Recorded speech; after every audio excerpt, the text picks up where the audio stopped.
제가 오래전에 이 해리스버그 한인장로교에 와서 며칠간 말씀을 전했던 그러한 일이 있습니다. 상당히 기억 속에 많이 남는 그러한 교회고 또 성도님들이십니다. 오랫동안 뵈지 못했던 귀한 성도님들을 다시 만날 수 있게 된 것을 참 기쁘게 생각을 합니다. 며칠 전에 제가 페이스북을 보는 가운데에서 재미있는 내용이 하나 있었습니다. 당신의 선조는 누구냐라고 하는 그러한 타이틀이었습니다. 저에게 가끔 목사님은 한국 사람 같지 않아요. 꼭 외국 사람 같이 생겼어요. 이렇게 이야기를 하는 분들이 있습니다. 한두 사람에게서 그런 얘기를 들었으면 그 사람이 잘못 본 것이다 생각을 할 텐데 적지 않은 사람들이 그런 얘기를 때도 없이 하는 것을 보면서 참 제 자신이 이상하게 생각을 했습니다. 그런데 이 페이스북에서 당신의 선조가 누구냐라고 하는 그러한 프로그램이 떴을 때에 들은 말도 있고 해서 궁금해가지고 그 버튼을 이렇게 눌러 보았습니다. 그랬을 적에 가히 충격적인 그러한 결과가 나왔습니다. 당신은 아프리카 브라질리안 50%, 그 다음에 코스타리카 50%. 그렇다는 거예요. 이거 전혀 예상치도 않았던 결과가 나와서 이거는 아니다. 그래서 끌려고 했더니 그러면 다시 한번 해보겠습니까? 그래요. 그래서 다시 한번 해보겠다고 해서 다시 다른 버튼을 눌렀어요. 두 번째 버튼을 눌렀더니 두 번째 버튼 속에는 당신은 남미의 콜롬비아가 50%, 그 다음에 저 구주 거기에 포르투갈이 50%. 그러니까 50%라는 거예요. 또 그것도 이건 아니다. 그래서 끌려고 했더니 그러면 다시 한번 해보겠습니까? 그래가지고 마지막으로 세 번째 버튼을 눌렀더니 81%가 당신은 유럽, 동유럽의 헝가리, 그리고 19%가 19%가 당신은 한국 사람이래요. 그러니까 19%가 한국 사람이에요. 제가 그 결과를 보고서 상당히 충격을 많이 받았습니다. 과연 나의 선조가 누군가? 우리 어머니도 분명히 한국 사람이고 우리 아버지도 분명히 한국 사람이고 우리 할아버지 사진을 봤을 때 할아버지도 분명히 잘생긴 한국 사람이에요. 그런데 우리 친할머니 사진은 본 일이 없어요. 하여간 어쨌든 간에 우리 조상의 피가 어디에서 왔는지 의심스러울 정도의 결과가 나왔습니다. 그러나 한 가지 확실하게 믿는 것은 나의 조상은 창조주 하나님이신 줄로 믿습니다. 나의 조상이 창조주 하나님이시면 그것으로 만족한 것이죠. 내가 누구에게서 나온 것이든. 여러분들도 페이스북을 하시는 분이시면 그 프로그램을 한번 찾아서 해보시길 바랍니다. 아마 재미있는 결과가 나올 거예요.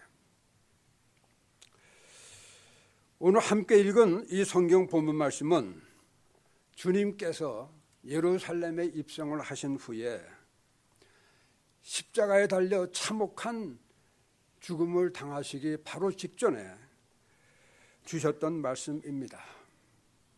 죽기 바로 직전에 주신 말씀이니까 무척 중요한 말씀입니다. 하실 말씀이 많이 있지만은 그 중에서 특별히 중요하다고 생각해서 주신 말씀이 오늘 성경 봉독을 하였던 이 성경 구절 달란트에 비유의 말씀입니다. 한 주인이 타국에 갈 때에 종들을 불러서 그 재능을 따라서 한 사람에게는 5달란트를, 또 다른 사람에게는 2달란트를, 또 마지막 한 사람에게는 1달란트를 맡겨주고 주인은 떠났습니다. 세월이 많이 간 다음에 주인이 돌아왔을 적에 5달란트와 2달란트를 받았던 사람들은 배의 이익을 남겼습니다. 그래서 5달란트를 받았던 사람은 10달란트를 가지고 주인에게 와서 주인에게 내놓았습니다. 또 2달란트를 받았던 사람도 마찬가지로 배의 이익을 남겨서 4달란트를 주인 앞에 내놓았습니다.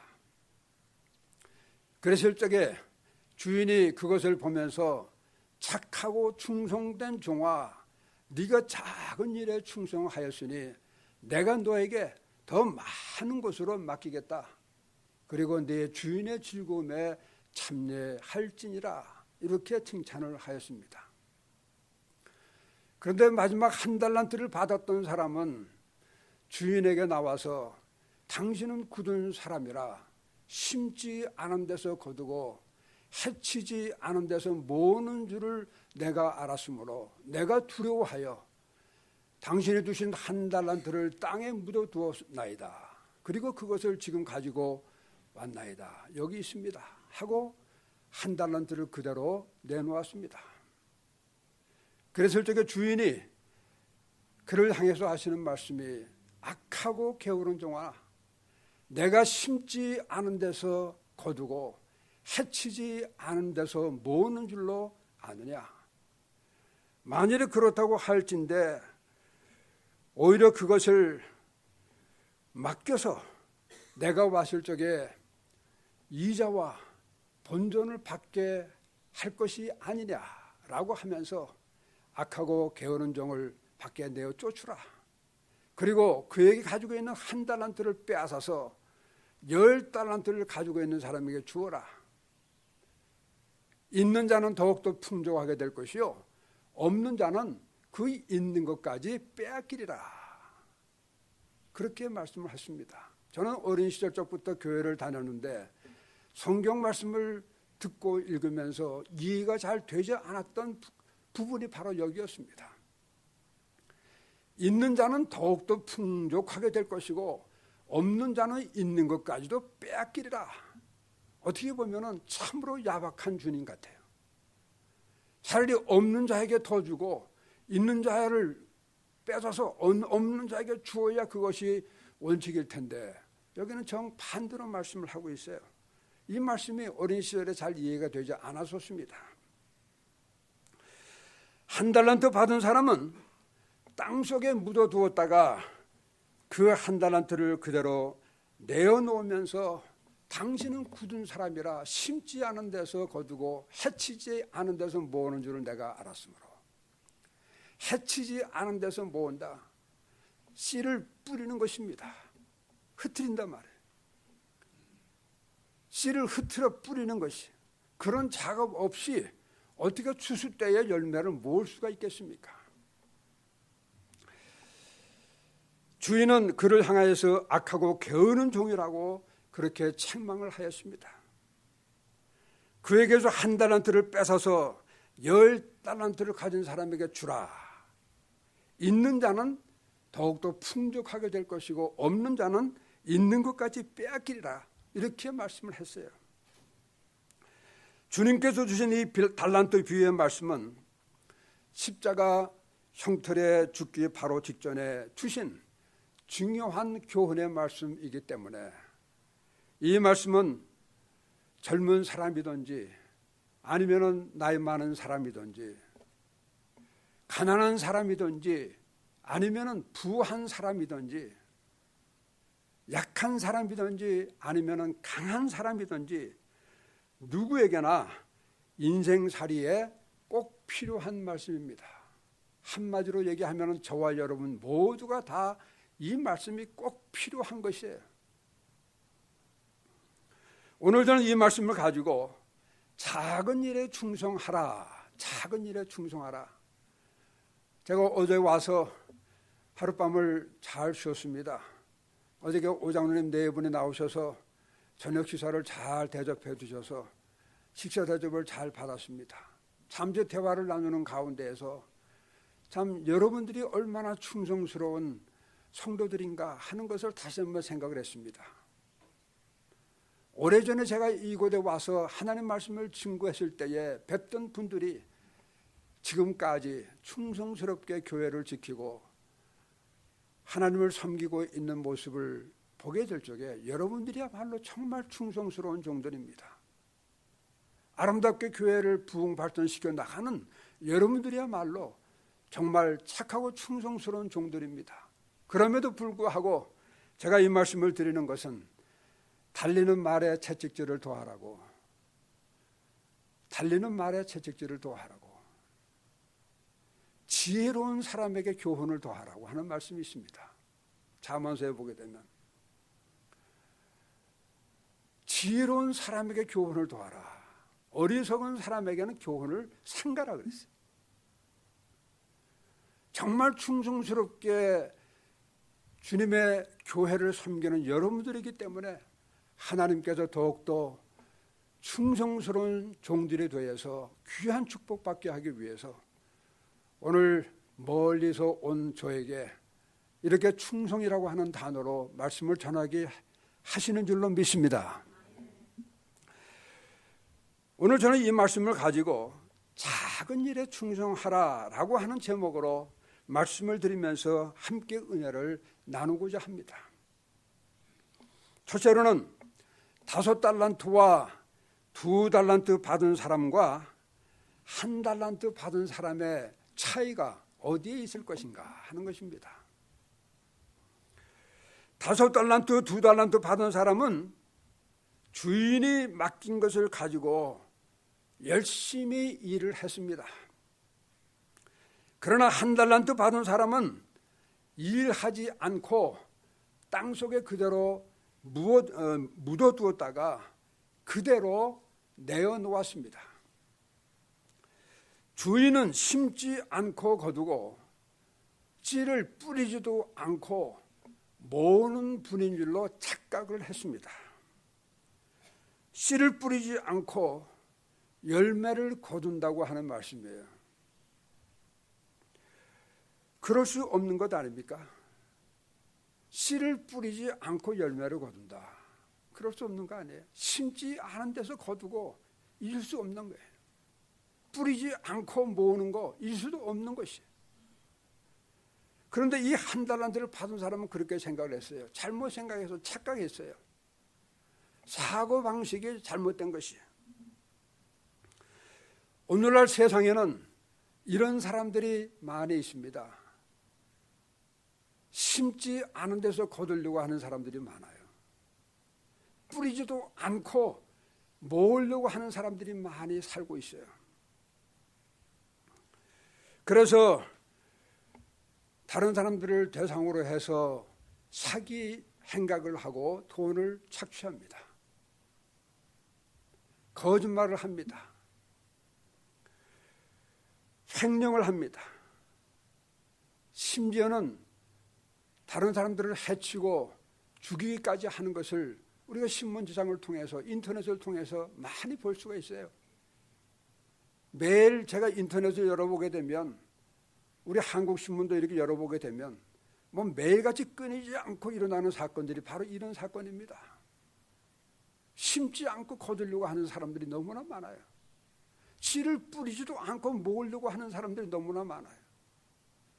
뭐 정말 가난하고 정말 없어서 어쩔 수 없이 그러는 사람들, 그것도 안 되지만은 그래도 조금 받을 수 있는데 다른 사람들보다도 높은 자리에 앉아 있고 다른 사람들보다도 많은 재산을 가지고 있고 명예도 있고 권세도 있고 이러한 사람들이 그렇게 많은 것을 가지고 있음에도 불구하고 그 높은 자리에서 수고하지 않고 심지 않고 거두려고 하는 그러한 사기 행각을 벌리다가 그만 덜컥 붙잡혀 가지고 망신당하고 그 좋은 자리에서 쫓겨나고 이런 사람들이 얼마나 많습니까? 그런 사람들 볼 적마다 안타까워요. 일생 동안을 그렇게 참 좋은 자리에서 다른 사람들이 다 선망하고 부러워하는 그러한 자리까지 올라간 사람이 어떻게 돈 몇 푼 그것 때문에 사기 행각을 벌리다가 저 지경이 됐을까? 정말 불쌍해요. 마음이 아파요.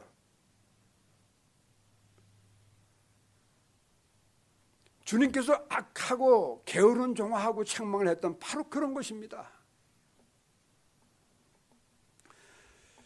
성경에 보면은 하나님께서 지금도 일하시니 나도 일한다. 요한복음에 보게 되면 주님께서 그렇게 말씀하셨습니다. 성부 하나님께서 온 우주를 창조하신 그 하나님께서 우주를 창조하실 때 일하셨던 것처럼 지금도 일하고 계시니 나도 일한다고 그랬어요. 일하기 싫거든 먹지도 말라고 그랬어요. 일하기 싫은 자들이요 개미에게 가서 배우라고 그랬어요. 일한 것만큼 거두고 일한 것만큼 사용하는 것이 정직입니다. 정직이 따로 없어요. 내가 일한 것만큼 거두고 내가 일한 것만큼 사용하는 것이에요. 그것에서 지나가게 되면 죄에 가까워지는 것입니다. 뭐 투기하는 거 이거는 점점 죄에 가까워지는 것이에요. 내가 열심히 노동하고 뭐 육체 노동이든지 정신 노동이든지 무슨 노동이든지 내가 열심히 일하고 노동한 것만큼 벌어서 먹는 것, 사용하는 것, 그것이 정직한 생활이에요. 그렇게 정직하게 사는 사람들이 존경받고 존중받아야 하는 사회가 되어야 됩니다. 수단과 방법을 가리지 않고 돈을 많이 모아서 부자로 사는 것, 그것을 부러워할 것이 아니고 정말 필부 우리는 보통 사람이지만은 최선을 다해서 노력을 하고 그야말로 충성을 다하고 열심히 일하는 가운데에서 우리들 자신이 열심히 살아가는 그 모습, 그것이 중요한 것입니다. 그 다음에 두 번째로는 일을 할 때에 우리는 어떤 자세로 일을 해야 할까 하는 것입니다. 어떤 자세로 일을 해야 할까? 충성스러운 자세로 일을 해야 된다. 저는 오늘 예배를 드리면서 충성스러운 주의 종들의 모습을 봅니다. 제 자신이 많이 도전을 받습니다. 오늘 사회를 보신 우리 김 장로님, 또 참 지휘하시는 성가대 지휘자, 또 반두자, 또 찬양을 준비해서 부르는 찬양대원들, 모든 분들 한 분 한 분들이 보이지 않는 데서 충성스럽게 준비하고 하는 가운데에서 이 거룩한 예배가 이루어지고 있는 것을 봅니다. 하나님께서 얼마나 기뻐하시겠습니까? 에베소 6장 7절에 기록되어 있는 말씀을 보면 단 마음으로 주께 하듯 하고 사람에게 하듯 하지 말라 하는 말씀이 기록되어 있습니다. 골로새서 3장에 있는 말씀을 보면 무슨 일을 하든지 마음을 다하여 주께 하듯 하고 사람에게 하듯 하지 말라, 그런 말씀이 기록되어 있습니다. 이처럼 성경에 무슨 일을 하든지 주께 하듯 하라 하는 말씀은 우리 믿는 자들은 무슨 일을 하든지 간에 내가 하는 그 일을 통해서 하나님께서 영광을 받으시겠느냐, 아니면 그 일을 통해서 하나님의 영광을 가리게 될 것이냐, 이거를 생각하는 것이 하나님의 자녀들입니다. 여러분들이 세상에 나가서 살아갈 적에 내가 하는 지금 이 일이 하나님께 영광을 돌릴 수 있는 일인가, 하나님의 영광을 가리는 일인가, 이것을 먼저 생각하는 것이에요. 여러분, 우리는 흔히 쓰는 말 중에 저도 그런 말을 많이 씁니다만은 최선을 다한다. 이 최선을 다한다라고 하는 말이 있죠. 어떻게 보면 최선을 다하는 것과 충성을 다하는 것이 같은 말 같아요. 최선을 다한다. 최선을 다하라. 충성을 다한다. 뭐 별로 차이가 없는 그러한 말 같이 보입니다. 그런데 성경을 보게 되면 참 이상하게도 충성을 다한다라고 하는 그런 말씀은 여러 번 나옵니다. 그런데 제 기억에 최선을 다한다고 하는 말은 안 나와요. 혹 여러분들이 성경을 찾아보시고 한번 보세요. 저는 그렇게 봤어요. 충성을 다한다고 하는 말씀은 많이 나오는데 최선을 다한다고 하는 말은 그렇게 안 나와요. 충성과 최선의 차이가 뭘까? 우리가 잘 아는 대로 최선을 다한다 하는 것은 do your best. 너의 최선, 베스트를 다해라. 그런데 충성은 be faithful to God. 하나님 앞에 faithful, 신실하라. 이게 충성입니다. 조금 달라요. 최선에는 하나님이 빠져도 상관이 없어요.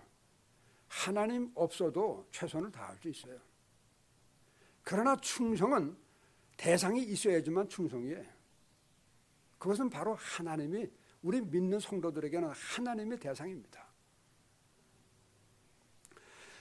최선은 자기 것으로 생각하고 시작할 수가 있어요.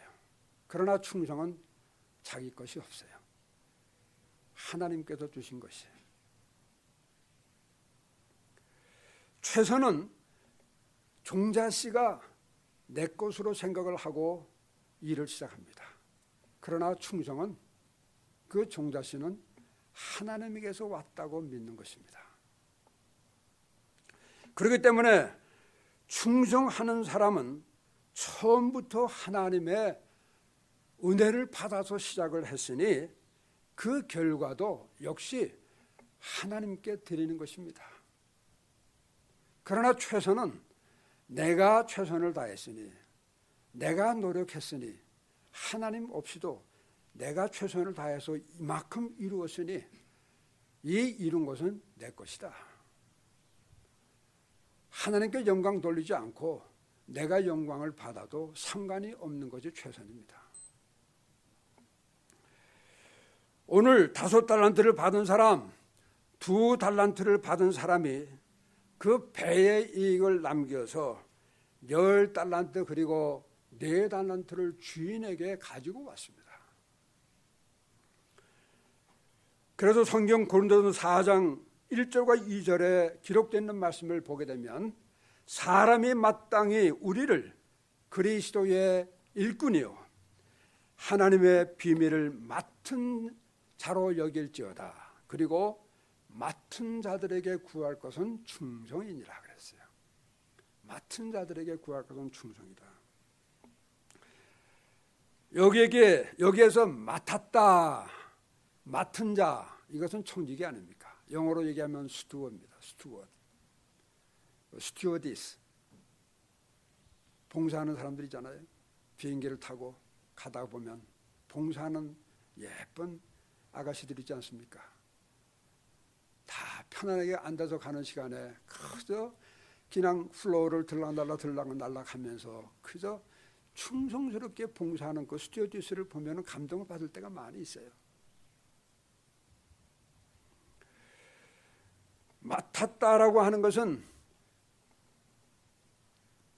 우리들에게 청지기직을 주신 것입니다. 여러분에게 맡겨주셨어요. 하나님께서 여러분에게 교회를 맡겨주셨어요. 여러분에게 가정을 맡겨주셨어요. 여러분에게 자녀를 맡겨주셨어요. 여러분의 생명도 맡겨주셨어요.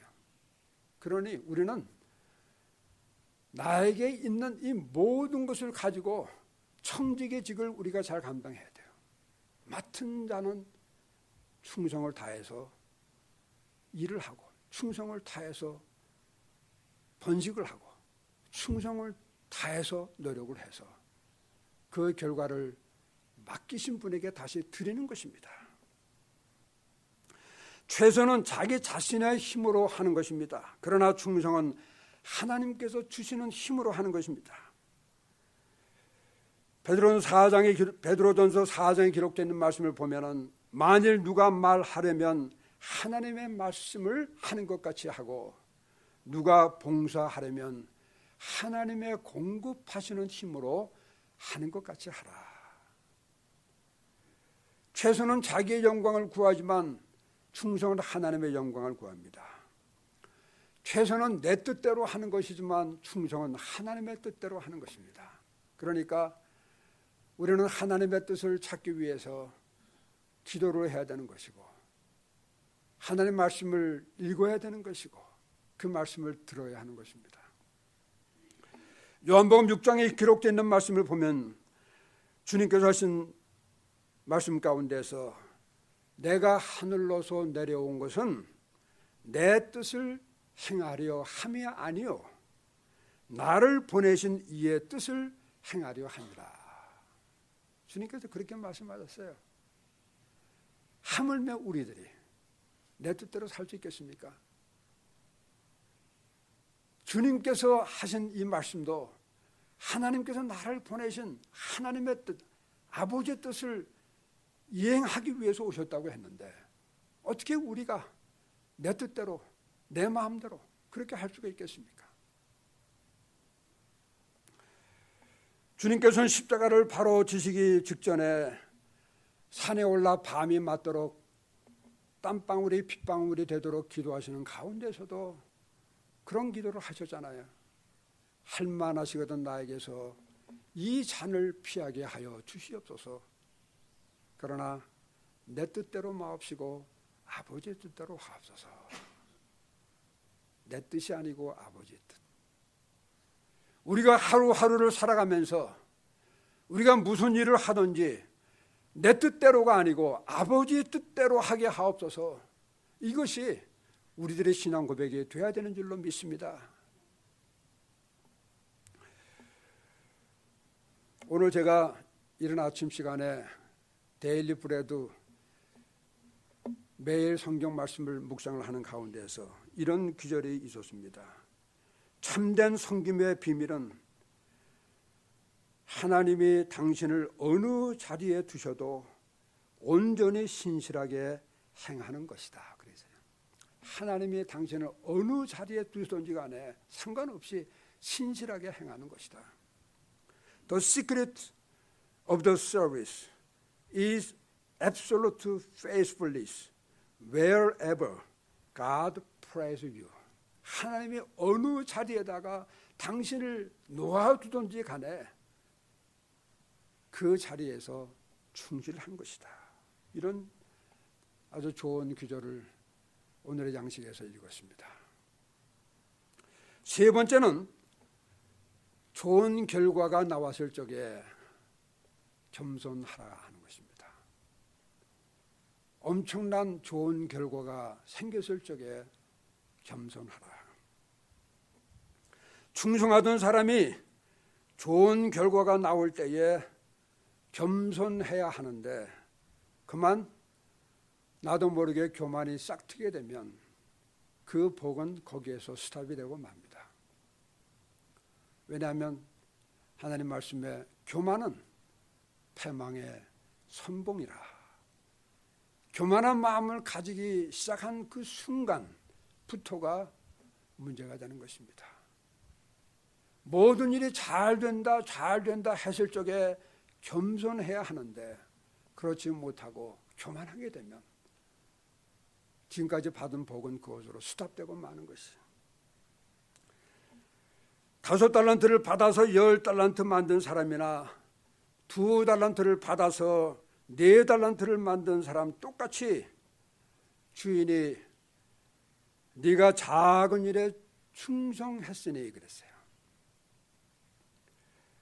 옆에 사람에 비교해서 엄청나게 많은 것을 가지고 있는 사람, 또 자신이 아무리 많은 것을 이루었어도, 다시 말해서 성공을 했어도 스스로는 작은 자인 줄로 알고 겸손해야 한다라고 하는 그러한 뜻이 이 말씀 속에 내포되어 있는 줄로 믿습니다.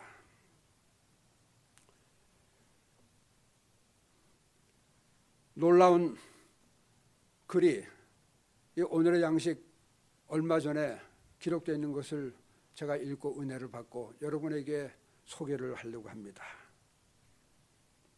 우주는 놀라울 만큼 광대합니다. 지금 달은 시속 2300마일로 우리들 주변을 돌고 있어요. 2300마일 시속. 그 다음에 지구는 태양의 둘레를 시속 6만 6천 마일로 돌고 있어요. 그런데 우리가 살고 있는 은하계에는 이 태양과 같은 항성이 2천억 개가 있다고 합니다. 그 다음에 지구와 달과 같은 행성이 수조 개가 있다고 합니다. 그리고 우리 은하계에는 다른 1천억 개의 또 다른 은하계 중에 한 개라고 합니다. 그러니 이 우주가 얼마나 광대해요. 이 광대한 우주. 우리가 이런 우주에 비한다고 하면 얼마나 작은 존재입니까? 내가 아무리 쌓아서 올려놓은 재산이라고 할지라도 그것은 보이지 않는 티끌 한 조각만도 못한 것이에요. 그런 것을 가지고 교만하고 자랑하는 것이 어리석은 것 아니겠습니까? 하나님이 교만한 자를 물리치시고 겸손한 자에게 은혜를 주시느니라 야고보서에서 그렇게 말씀을 하고 있습니다. 주 앞에서 낮추라 그리하면 주께서 너희를 높이시리라 이렇게 또 말씀을 하고 있습니다. 오늘 본문에 21절 23절에 보니까 네가 작은 일에 충성하였음에 내가 많은 것으로 네게 맡기겠다. 겸손한 마음으로 충성을 다할 때에 복을 주겠다. 그 말씀이에요. 산상수훈의 말씀도 보니까 온유한 자가 땅을 차지할 것이요 그랬어요. 제가 어렸을 적에 성경 말씀을 이해하지 못한 것 또 한 구절을 소개하면 이겁니다. 온유한 자가 땅을 차지한다. 나는 이 말씀이 어린 시절에는 이해가 안 됐어요. 어떻게 약한 사람이 그 넓은 땅을 차지할까? 힘이 센 사람, 강한 사람, 이런 사람이 땅을 차지한다고 그래야 맞지.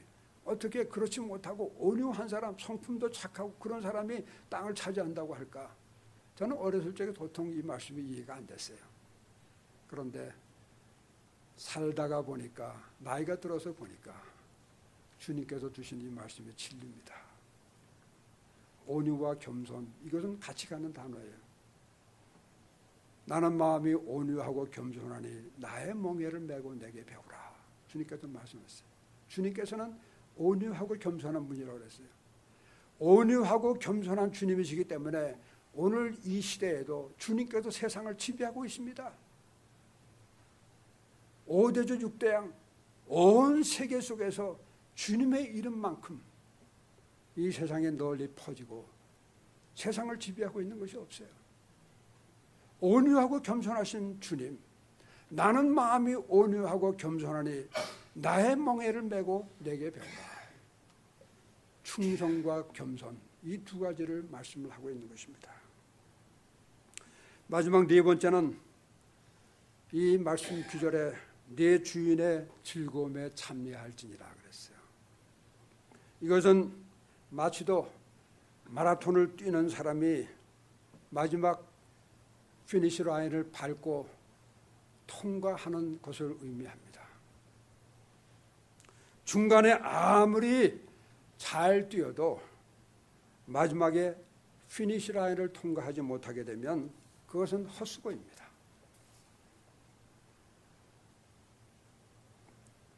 저는 오늘 일상생활 가운데서 마라톤 훈련을 하는 것이 있어요.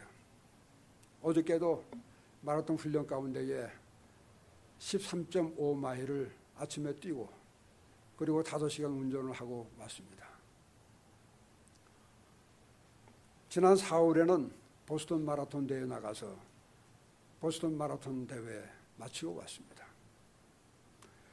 1년 4계절을 계속 뛰고 계속 훈련을 합니다. 마라톤은 자기 자신과의 싸움입니다. 다른 사람과의 싸움이 아니에요. 다른 운동은 모르겠지만 이 마라톤은 언제든지 자기 자신과의 싸움입니다. 인내하지 않으면 도저히 피니시 라인을 통과할 수가 없습니다. 마라톤은 우리 인생살이와 똑같습니다. 나는 마라톤을 하면서 인생의 많은 교훈을 받습니다. 열심히 뛰어야 합니다. 욕심 부리지 말고 자기 능력껏 뛰어야 합니다. 빨리 뛰어보겠다고 욕심을 부려가지고 뛸 수 있는 것이 아닙니다. 결코 피니시 라인에 도착할 수가 없습니다. 자기의 속도가 있어요. 자기의 속도, 자기의 페이스가 있습니다. 그 페이스에 따라서 마지막까지 뛰어야 되는 것입니다. 그리고 평소에 꾸준한 노력과 훈련이 있어야 합니다. 평소에 놀고 평소에 게으르고 이런 가운데에 마라톤 대회가 있다 해서 나가가지고는 그것은 다치든지 아니면 중단하든지 그렇게 될 수밖에 없어요. 평소가 중요합니다. 평소에 꾸준하게 노력하고 훈련을 해야 인내력을 쌓고 체력을 길러야 합니다. 때로는 뛰는 동안에 몸에 통증이 오게 됩니다. 무릎에 통증이 오든지 발목에 통증이 오든지 아니면 허벅지에 통증이 오든지 아니면 가슴에 통증이 오든지 통증이 여기저기 생각지도 않았던 부분에도 탁탁 통증이 올 때가 있어요. 이 통증을 경험하게 될 때는 이 통증이 잠시 있다가 없어지는 통증인지 아니면은 이 통증이 심각한 통증인지 그것을 잘 분별하고 뛰어야 돼요. 한 번은 제가 20마일을 뛰려고 하는데 18마일까지 뛰었는데 왼쪽 발가락에 통증이 오기 시작했어요. 그때는 처음 마라톤 할 때인데 경험이 없어가지고 억지로 중단할 수 없어서 18마일에서부터 20마일까지 2마일을 그냥 쫄뚝쫄뚝거리면서 2마일을 마쳤습니다. 그러고서는 나서는 이 발가락이 균열이 생겼어요. 영어로 얘기하면 프랙처입니다. 갈라진 거예요. 그래가지고 6개월 동안을 제가 목발을 짚고 쩔뚝쩔뚝거리면서 6개월 동안을 지냈어요. 그래서 자연적으로 붙었어요. 의사한테 가지도 않고 자연적으로 붙어가지고 다시 뛰기 시작합니다만 그리고 평탄한 길만 있는 것이 아니에요. 때로는 넘어가기 어려운 고비가 있습니다. 넘어가기 어려운 아주 높은 힐, 언덕이 있어요. 그럴 때에는 있는 힘을 다해서 힘든데 넘어가는 거, 이거 인내해야 됩니다. 아주 힘이 들 때는 평소에 언덕 같지도 않은 얕잡아 봤던 그러한 작은 언덕도 그렇게 힘이 든 언덕일 수가 없어요. 그런데 여러분, 사실 나만 힘이 듭니까? 나만 힘이 드는 것이 아니에요. 뛰는 모든 사람들이 다 힘이 듭니다. 우리는 인생살이가 힘이 들 때에 나에게만 유독이 이러한 큰 고난이 있는 것으로 생각할 때가 있습니다. 의기소침하고 왜 나는 이럴까? 그러나 몰라서 그렇지 모든 사람들이 다 이런 일 저런 일, 경우는 조금 틀릴 줄 모르지만 누구나가 다 어려운 고비가 있어요.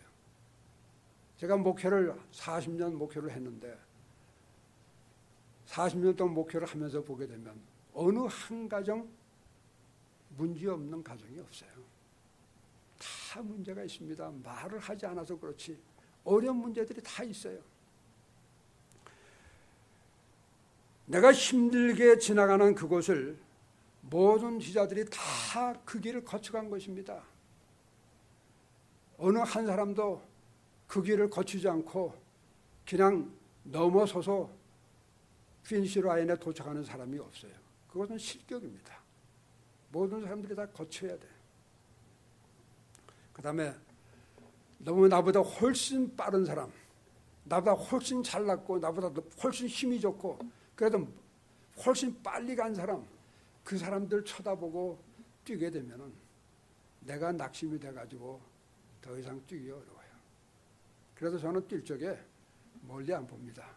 목표를 정해놨으면 내가 뛸 수 있는 그 거리, 그 다음에 내 앞에서 한 20피트 지점, 거기에 뭐 구렁텅이가 있는가 아니면 무슨 뭐 돌뿌리가 있는가 이거 발견하고 이거 피해서 가는 그 정도의 것만 보고 계속 앞으로 전진을 하지.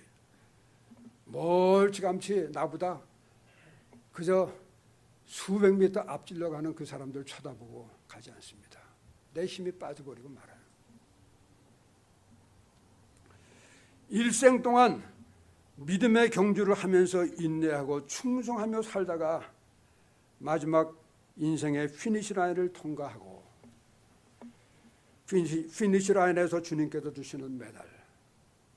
저는 이 말씀을 보면서 항상 마라톤과 비교를 합니다. 힘들게 인내를 하고 마라톤 피니시 라인을 통과하게 되면 나에게 메달을 주고 그 다음에는 주최 측에서 만든 풍성한 잔치에 참석을 합니다. 그 잔치가 너무나 기뻐요. 고생하며 통과한 다음에 나에게 주어지는 그 풍성한 잔치, 거기에서는 아는 사람들도 모르는 사람들도 다 뛰고 나는 사람들은 서로가 기뻐서 서로가 악수하고 서로가 부둥켜 안고 격려해주고 뭐 얼마나 잘 뛰었느냐 그게 중요하지 않아요. 마치고 들어온 그 사람들이 다 같이 기쁘게 그 잔치를 합니다. 보스턴 마라톤 대회도 마지막 잔치가 제일 커요. 우리가 믿음의 경주를 다 하고 마지막 피니시 라인에 들어갔을 적에 바로 그 말씀이에요. 내 주인의 즐거움에 참여할지니라.